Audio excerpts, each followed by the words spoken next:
안녕하세요. 여러분의 상속메이트 최혜리 변호사입니다. 오늘 말씀드릴 주제는 상속재산 분할심판의 전반적 절차에 관한 얘기입니다. 그래서 상속재산 분할심판은 어떻게 제기되고 어떤 식으로 결론이 나는지 그 상세한 A부터 Z까지 말씀드리도록 하겠습니다.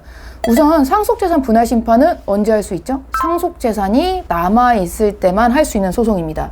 그래서 상속재산이 유언으로 인해서 이미 없어졌거나 아니면 미리 증여됐다 하면은 가사소송인 상속재산 분할심판이 아니라 민사소송 영역으로 넘어가가지고요. 부당이득 반환 청구 소송 혹은 우리가 많이 잘 알고 있는 유류분 반환 청구 소송을 제기하셔야 합니다. 그러면 상속재산 분할심판 언제 제기하는지 크게 나눠봤는데요. 4가지 정도로 나눌 수 있습니다. 첫 번째는 이미 우리 언니 오빠 너무 많이 받은 거예요. 그런데 나한테 지금 남아있는 상속재산도 엠빵하자고 하는 거야. 그거 너무 싫잖아요. 이렇게 상대방의 특별수익을 고려해서 내 상속분, 내 법정 상속분보다 더 많이 줘 라고 할 때 상속재산 분할심판 제기하고 있습니다. 두 번째로는 나만 엄마 아빠 막 계속 모신 거예요. 그런데 이제 와서 우리 n분의 1해 이렇게 얘기하면 그건 좀 섭섭하잖아요. 그때 주장할 수 있는 것이 기여분입니다. 이럴 때 또 청구 소송을 제기하게 되어 있습니다. 기여분만 청구할 수 없기 때문인데요. 기여분은 상속재산 분할심판과 함께 제기를 하셔야 되는 소송이고, 만약에 상속재산 분할심판을 당하셨다면 기여분 청구를 반소로 제기하실 수 있는 것입니다. 세 번째는 상속재산 자체를 분할할 방법이 도저히 없을 때 그래요. 언제 없는 거냐면 어떤 사람은 공유로 끝까지 가자는 사람이 있고, 어떤 사람은 A는 누가 갖고 C 토지는 누가 가자 이렇게 하는 사람이 있어요. 그러면 분할 방법이 계속 협의가 되지 않으면서 도저히 우리끼리는 해결할 수 없다. 이럴 때 상속재산 분할심판 제기할 수 있습니다. 그리고 마지막 4번째가 생각보다 많은 경우인데요. 상속인 자체를 찾을 수 없는 경우. 이때도 상속재산 분할심판을 제기하고 있습니다. 왜냐하면 실질적으로 그 상속인이 실종된 경우가 있고, 아니면 정말 그냥 전화번호도 모르고 그냥 알지 못하는 경우, 어딘가에는 살고 있대요, 목포에 살고 있대요, 이런 경우가 있거든요. 근데 실종 선고가 가능한 경우라 하더라도 실종 선고의 청구인 적격에 문제가 있거든요. 근데 그 부분은 좀 어려우니까 그건 제외하고, 어쨌든 실종 선고를 하기보다는 상속재산 분할심판을 청구해서 상대방이 있는 것처럼 소송을 하기도 합니다. 그래서 4가지 경우에 상속재산 분할심판 제기한다고 보시면 되고요. 그러면 상속재산 분할심판 소장을 우리가 작성했어요. 그러면 그 소장은 우리가 법원에 제출하고 나면 법원의 보정명령이란 절차를 통해서 상대방 주소 파악을 해서 우리가 소장을 송달하거든요. 그럼 소장이 송달되는데 기본적으로 1달 정도 걸린다라고 보시면 됩니다. 그런데 여기서 많이 오해하시는 게 뭐냐면 소장을 받고 1달이 지났는데 아직도 답변 안 해요. 그럼 제가 이긴 거 아니에요? 그거는 아니에요.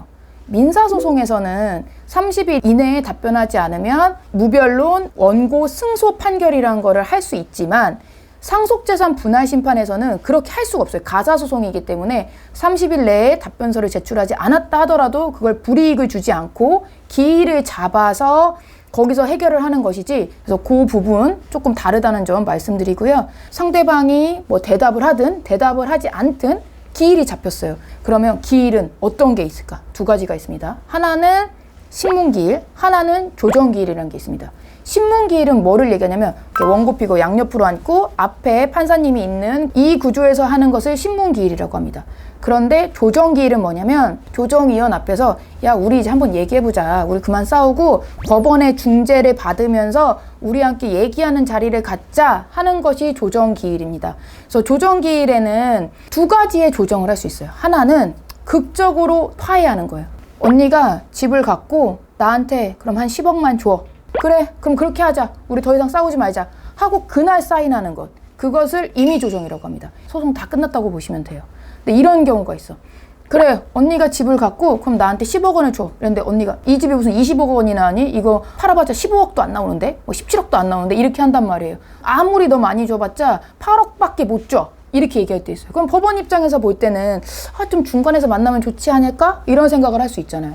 그래서 법원이 강제조정이라는 안을 냅니다. 그 강제조정안에서 그러면 9억 원을 줘라 이렇게 한단 말이에요. 그러면 나는 10억 원 받고 싶었는데 9억 원만 받게 된 나도 기분이 나쁘고, 우리 언니는 8억만 주고 싶었는데 갑자기 9억을 주게 됐으니 또 기분이 나쁘잖아요.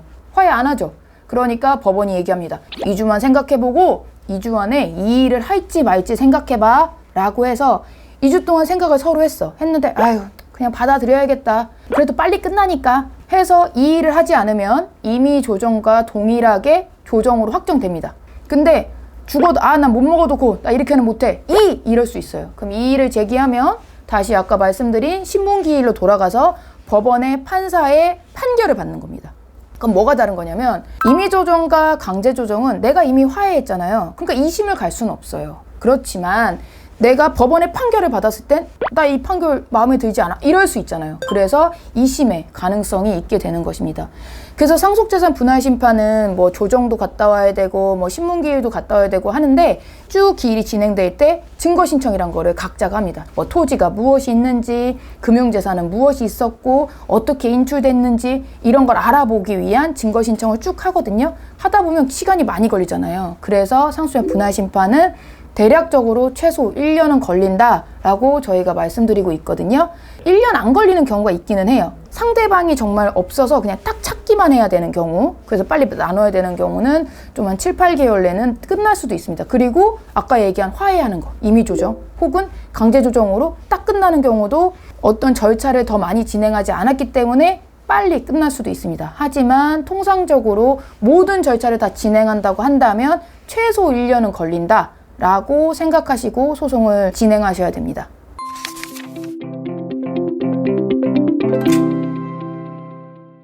오늘은 상속재산 분할 심판 언제 제기하고 또 어떻게 진행되는지에 대해서 알아봤는데요.